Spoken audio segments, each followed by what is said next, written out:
Jim back here. That finally got done where I'm at in Illinois. We were supposed to get a little bit less than an inch of snow, and somehow the storm moved further north on us, and we ended up with about 5 inches. So I had to go out and clear my driveway, clear the vehicle, and all that, and it was some pretty heavy stuff, but there was a lot more than they predicted originally. So now that that's done, I'm back to building again, getting back to something I started last year, the end of last year, back in the late fall, that's probably October, November time frame. But before we get going on what I got going and stuff, this is going to be a little bit of a video, kind of covering a whole bunch of stuff real quickly and stuff. The other day when I showed you guys my little diorama with the Star Destroyer lit up and the little explosion thing that I worked in there, you can kind of see the orange and yellow fibers with some, daylight on them and stuff. And then my Death Star little deal. I actually come across a video the other evening. Somebody lit one of those Death Stars. The Star Destroyer, that's fairly easy. You got some room in there to work with. But that Death Star, that's like one of those puzzles where if the different pieces interlock with one another, and you got to try to figure out how to get it apart and get it back together. Well, this kit is similar to that and everything. I don't know. Someday I might get brave when I'm not building something and that, and maybe pick up another kit and try to do a little bit lighting on the Destroyer too. But for now, that's good enough. But anyway, I just want to point out, I didn't notice till I did the video, that wooden frame I did up there. I will be getting back to that and painting it black. I'm actually surprised nobody pointed it out to me. William, you're slacking there, buddy. But anyway, I'll paint that black so it's not noticeable. Normally, when they're going to be viewing it anyway, you're not going to see it. But I just want to make sure. And another thing, how I did my little battery up, I didn't realize it was fairly dark when I did the video. So back of the diorama is not much because you won't see it. It'll be up against something, a wall or something on a shelf. But that's pretty much, I just ran the wiring, and then there's from my little explosion holding the tube in place. And then my batteries, I just made two little boxes instead of putting them underneath. I just wired up two little boxes, one battery for the LEDs for the explosion and the one above the Death Star, and the other battery is strictly for the Star Destroyer. So, but that's all I did. I just made a couple little boxes. That way I ain't got to reach underneath and remove batteries and stuff. And I just mounted my switch in the center of them and everything. So everything's pretty easily accessible and all that. And I figured I wasn't going to do the switch originally, but I figured it's going to be a lot easier just to hit a switch and not have to unplug the batteries every time I want to light it up and stuff and show it off to somebody. So that's pretty much how I did all that. So now we're going to get to project getting back to, which is my Death Star attack diorama. I finally got these finished up. I had these for a while. I had to order 2 sets because I wanted the X-1 TIE Fighter Dart ship. I wanted that, and I wanted 2 TIE Fighters. Well, you only get the Darth Vader ship and then the regular TIE Fighter in a kit. So I had to go the route of 2 kits so I could have 2 Death Stars. 2 TIE Fighters and then Dart ship. Just like you've seen in the movie and the chase scene and everything. So I did, I had them built and everything, but I needed to still decal them up and everything. I really didn't do much as far as weathering on them because they're so small. You tell by the size of that, the X-1 TIE Fighter, that it's pretty tiny and everything. And, weathering, maybe I would have gone a little bit darker gray wash something, but once during the diorama and stuff, you're really not going to see much of them. And, the same with the TIE Fighters and stuff, they're pretty small. And pretty much when I made decals for my X-Wings and Y-Wings, I made the decals all for these too and everything. That's pretty much what I went to. I'll tell you what, if you try to use those stickers on these, I really don't think they'll work none. So, but I'm happy the way those came out and everything. So now that I got those, I can work on the diorama part of it. The biggest challenge diorama is going to be, these are the cannons that sit on top of the towers and stuff. And this is one that's assembled. These are all the little parts that make up that little cannon head there. There's 11 pieces, and pretty much by the time you snap all these pieces together, that's a pretty solid hunk of plastic all throughout. Drilling the cannons out won't be the hard part, but trying to run fiber through there, and I want to run them through the cannons, down through there, and out this bottom plug. So that's going to be easy to hog out. But at the same time, inside of that little round part, there's a lot of little pins where the parts snap together up, and I'm trying to figure out where I can cut the parts where I can still have all that detail to see where the cannons would, actually raise up and lower and stuff. I doubt if I'll be raising them and lower them once I got the fibers in there, but I'll be happy to keep it in one position. But I want them lit with green, with green, like we're actually firing and stuff. So this is going to be a little work project, 3 days. And being I got 4 kits, I've got some extras to work on this. So I actually got 3 more cities. So I got 2 extras, so I can kind of experiment on a couple and figure out what I can come up with. But that's going to be a little time consuming, just to get that out the way I want it to and everything. And then the rest of the diorama, I mean, it's assembled as far as all the different sections, the parts that make it up and all that.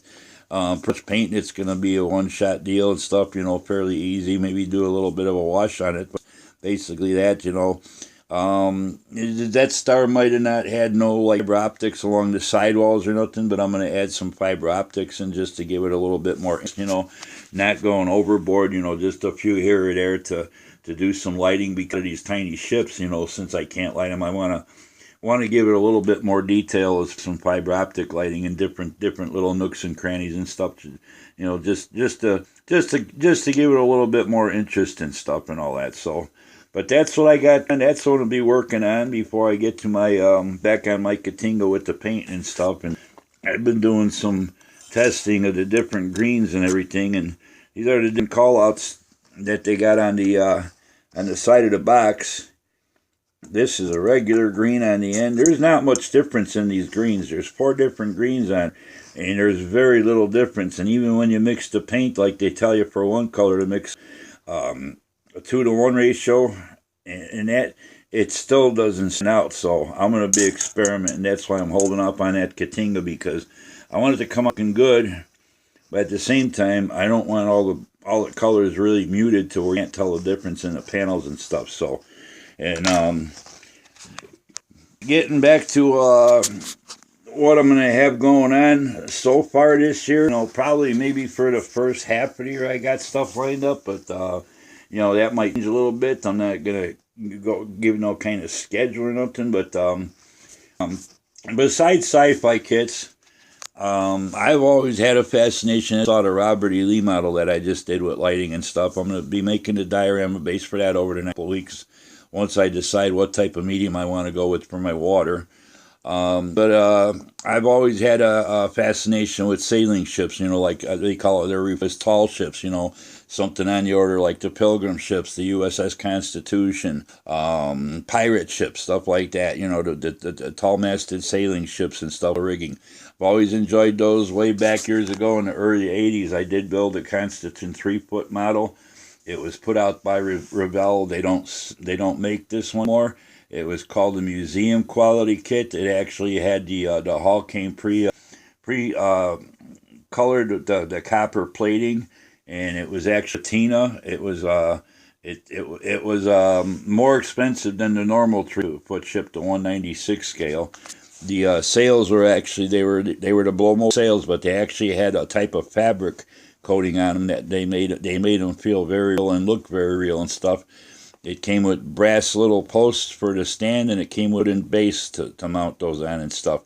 It was a very very highly exquisite model, and they referred to it as a museum quality and stuff. So other than that, the ship it was the same size as the 196 version that you come across nowadays stuff, but it had a lot more extras kind of put in, kind of like when you buy the big Millennium Falcon. You got the normal one and you got your perfect grade one. You could say that the Constitution I did years ago was kind of like the perfect grade one from Revell. it survived for about 15 or so years, and I moved. I moved one time, made it through okay. Another time when I moved, it tipped over somehow, and all the mast and way down, about halfway down, and the rigging and everything. If it wouldn't been rigging getting all tangled up, I could have saved her and put some rods inside the mast and got them straightened back out and everything. But the rigging got so tangled up, it was almost like getting a bird's nest fishing line. So it was just too much to fix. And nowadays, with me getting up there, I'm not about to build another one. And to tell you the truth, I really don't have base for a larger one like that. Again, the smaller ones, they're not bad, but the detail is just there and everything and all that. So, but I've got a couple ships on, that I have sitting around and stuff. So I might do a wall display with one of them and stuff and light it. It's got the captain's quarters, all the windows and on the stern end of it, where they're already open and stuff. So it won't be hard to put some flickering yellow LEDs. Maybe put a few throughout the hall and underneath the different decks through the hall where the cannon doors are and stuff to give it the little candle effect and stuff. But I'll probably be doing something like that. I know I've got a couple vehicles. I've got the 1989 Michael Keaton Batmobile from the 1989 Batman movie. It's one of my favorite. It's probably my favorite Batmobile out of all of them. I just thought it was a cool design. It was sleek. Nothing industrial looking. It was more the sleekness. I'm still trying to figure out how it compares to an Impala, because that's what they used for the base for that actual movie model, and there's nothing on there that really represents a Chevy Impala. But anyway, I've got that. I got a couple other vehicle kits that I'll be doing, stuff that I've been interested in for years. I've still got my 1/44th scale, the Force Awakens Millennium Falcon to do. Finish painting up the Katinga. I think that's about it for now. What I've got, in stock. I don't keep a stash of kits. I might have a few here and there laying around at any one given time, but I don't have a whole room full of stash kits and everything.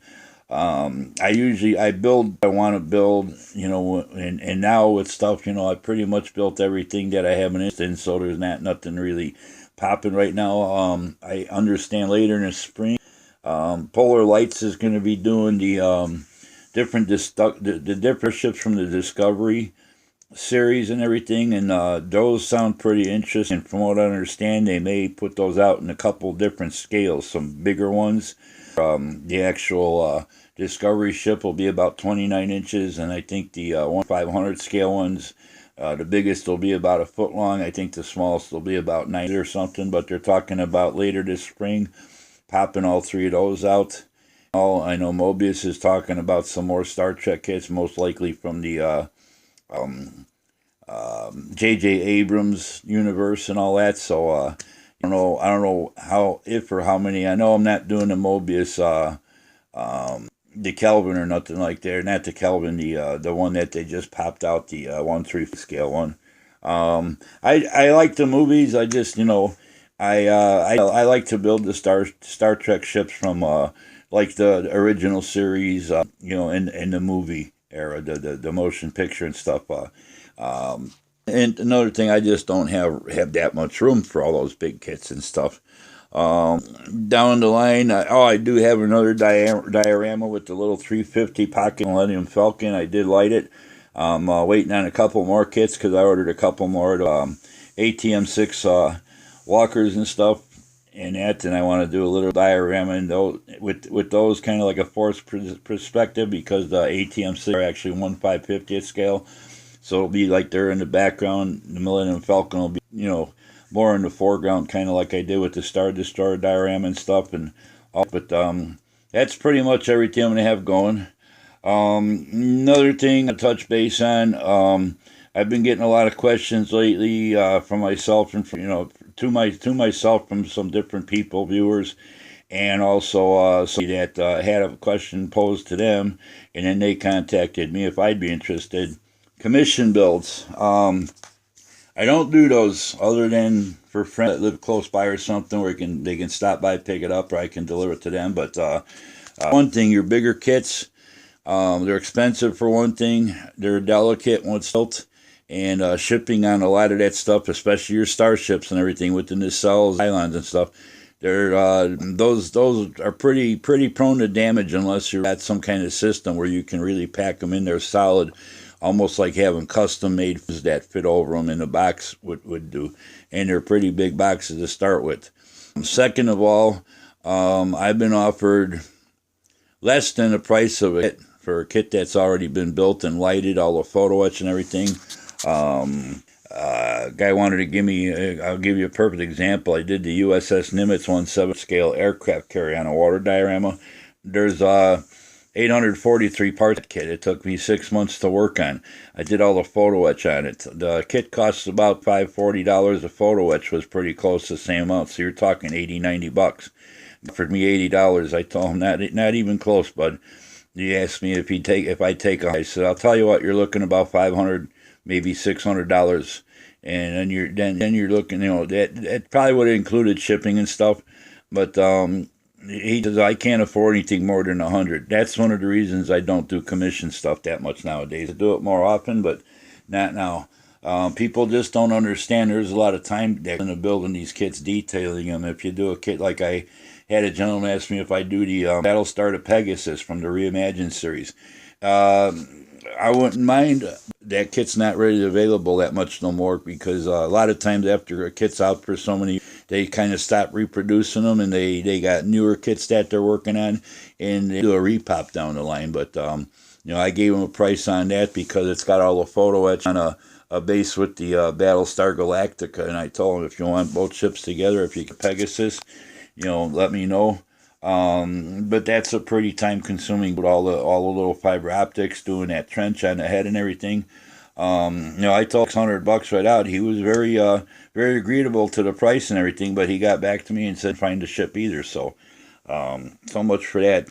Years ago when I was in the model building back in the late 80s, early 90s, my first apartment, I lived above a model railroad store. They only sold trains and everything. I did a lot of work. I didn't have to ever put out of my pocket. The store took care of everything. They got together. Asked a customer would come in, want to place an order, stuff custom painted and decaled, engines, rolling stock, the whole 9 yards, structures and that. And they would get with me how much would I charge. Then they would let the customer. They used to charge it, but the store took care of all the ordering, all the in between. Where all I did was did the work and everything. So I never had to worry about putting money out of my pocket. Another thing, I require too, if somebody, like I said, a commission built close by, if you can pick it up, if you live within a 20, 30 mile radius, but I'm not into the shipping stuff like that because I don't want to be responsible if something damaged. Once it's shipped and leaves my door, it's not my responsibility. Whatever the shipper does, I'm sorry, I don't cover that. That's the cover ship. But if somebody does want something, like I said, close by in my neighborhood or close something, I require the kit and whatever extras like photo, any kind of lighting kits or stuff like that to be purchased by the customer, and then I will work because I've had many times in the past where somebody wanted this or that. I got the lighting, I did all that, and halfway through building it or almost finished building it, they're going to change their mind, they don't want it, and then you're out the money. So that's what I recommend for a lot of you guys that don't do commission builds on a regular basis. Charge the customer up front for all that stuff. And then from there. But that's about it for now. I'm going to cut this short because I'm running out of time. Hope you guys all enjoyed this video. And hope you guys are looking forward for my next few builds and everything. I want to tell all my subscribers, thanks a lot for subscribing. Thanks to subscribers that have been coming on recently.